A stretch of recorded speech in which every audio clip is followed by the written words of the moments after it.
এখন মজার বিষয়টা হলো আপনারা কিছুদিন আগে নিজেরাও দেখেছেন, যখন যাকে ইচ্ছা অ্যাডহক কমিটি থেকে সরায় দিয়ে অ্যাডহক কমিটিতে ইনক্লুড করা।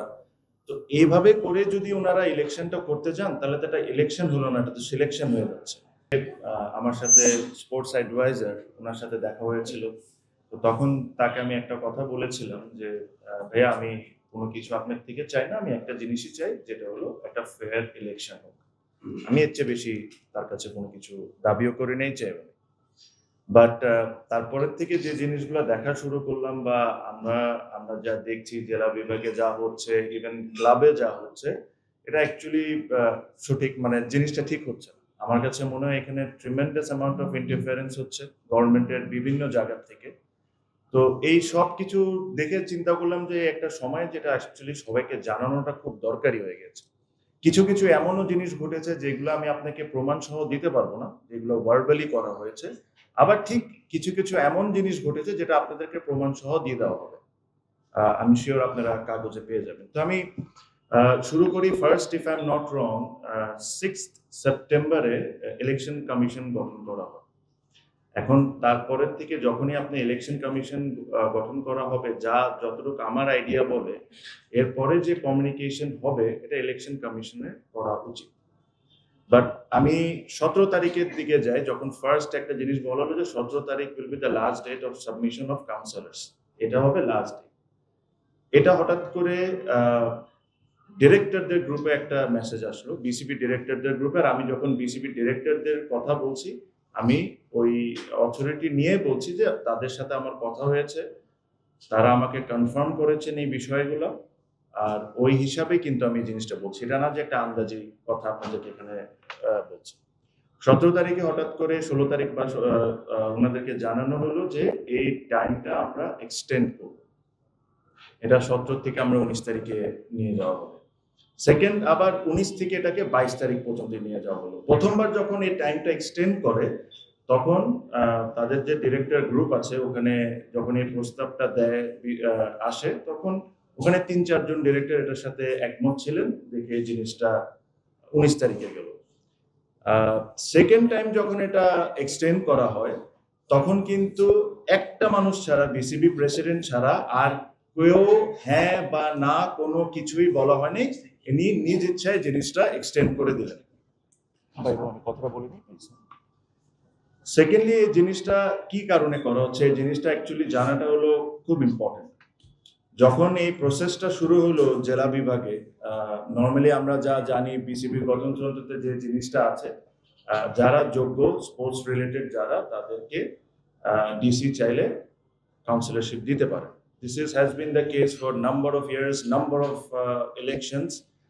বাট এবার সাডেনলি একটা জিনিস নতুন লক্ষ্য করলাম যে অ্যাডহক কমিটি একটা করা হলো, অ্যাডহক কমিটি থেকেই দিতে হবে, এই কথাটা কিন্তু কোনো জায়গায় আমাদের কনস্টিটিউশনে কোনো জায়গায় উল্লেখ করা নেই। এখন মজার বিষয়টা হলো আপনারা কিছুদিন আগে নিজেরাও দেখেছেন, যখন যাকে ইচ্ছা অ্যাডহক কমিটি থেকে সরায় দিয়ে অ্যাডহক কমিটিতে ইনক্লুড করা। তো এইভাবে করে যদি ওনারা ইলেকশনটা করতে যান তাহলে তো এটা ইলেকশন হলো না, এটা তো সিলেকশন হয়ে যাচ্ছে। It should be open for everyone. তো প্রথমে যে কাউন্সিলর গুলা বিসিবিতে জমা হয়েছিল, যেগুলা কাউন্সিলর ডিসি সাইন করে, অনেকের সাইন কপি, রিসিভড কপি আমাদের কাছে আছে। যখন এই কাউন্সিলর গুলো যখন বিসিবিতে জমা হয়, তখন আমি শিওর তাদেরও একটা ক্যালকুলেশন আছে তাদের লোক কারা আর তাদের লোক কারা না। তখনই এই টাইম এক্সটেনশনের বিষয়টা ভেরি ক্লিয়ারলি এভিডেন্ট হয়ে গেল যে না, আমরা হচ্ছে না, আমাদের অন্যভাবে করে এদেরকে প্রেশার দিতে হবে, এভাবে করে আমরা পারছি না।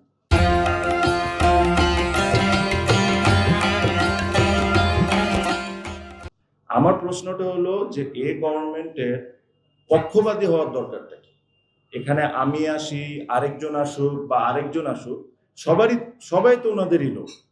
এখানে যেই আসুক তাদেরকে ওপেন আর্মে ওয়েলকাম করা উচিত। ওনাদের কেন পক্ষ থাকবে? স্পোর্টস অ্যাডভাইজারের বা কেন পক্ষ থাকবে? এটা ভেরি এভিডেন্ট, আমাদের বিসিবি প্রেসিডেন্টই বলেছেন যদি স্পোর্টস অ্যাডভাইজার চান তাহলেই উনি ইলেকশন করবেন।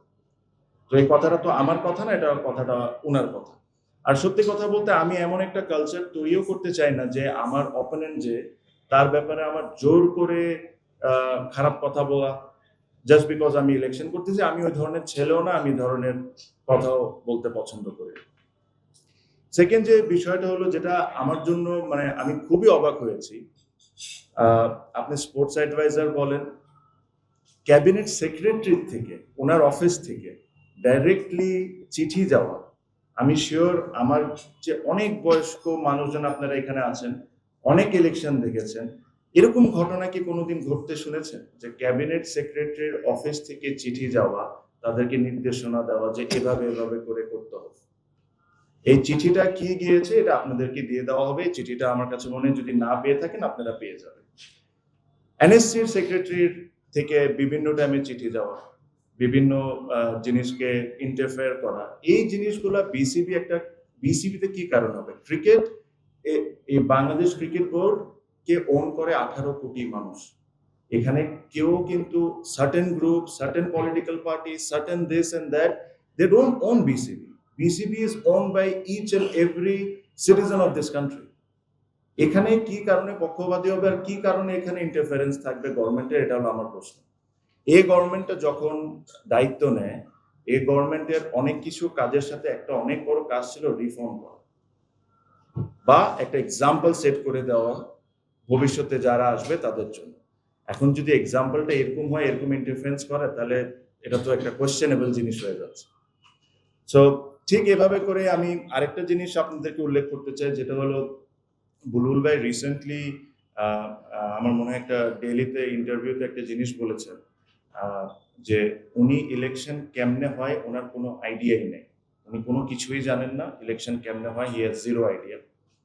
তো যদি উনি কোনো কিছু না জেনে থাকেন, আপনারা রিসেন্টলি একটা চিঠি পেয়েছেন না, যেখানে উনি নিজে সাইন করে পাঠায় বলছেন যে আগের যে কাউন্সিলর গুলো ছিল তাদেরকে বাদ দেওয়া হোক, অনলি অ্যাডহক কমিটির থেকে অ্যাপ্রুভ করা হোক, নতুন করে আমরা ফর্ম পাঠাচ্ছি। যে চিঠিতে উনি সাইন করেছেন, আগের সব চিঠিতে কিন্তু সিওর সাইন করা।